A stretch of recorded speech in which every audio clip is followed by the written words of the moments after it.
Hello friends, यही video में आम जाना वृत्तर परिधि को कहीं आम 2πr कहूँ। वृत्तर परिधि कौन 2πr है आते हो पारता देखो फास्ट आम वृत्तर परिधि क्या कह पूरा ये सर्कल टाक कह आम देखो वृत्तर परिधि बाहर करने पूर्व आम तार किसी खंड बाहर करवा जहाँ को आम आर्क लेंथ बोली कहवा यहीटा को आर्क लेंथ कह जाए किसी खंड वृत्तर किसी खंड ना फास्ट आम बाहर करवा आर्क लेंथ बाहर कलापर परिधि बाहर करवा पूराटा बाहर करवा फास्ट आम आर्क लेंथ बाहर करवा देख मुझे सर्कल नेली सर्कल रेडियस है आर देखो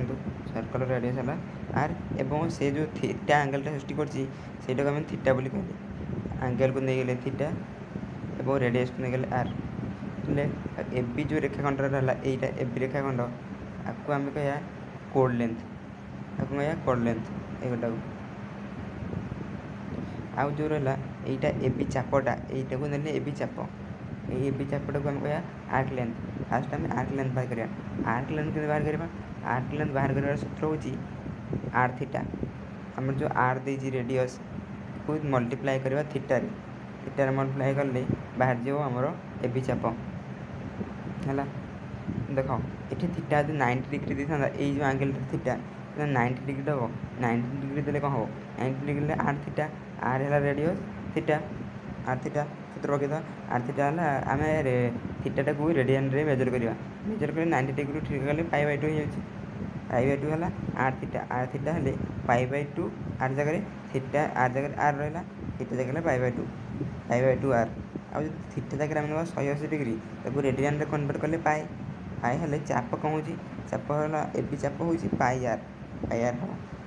आ थीटा 360 डिग्री नवा ताको 360 डिग्री को रेडियन रे कन्वर्ट कले जो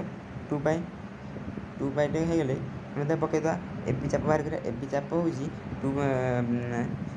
आर थीटा आर जगह आम पकईदे आर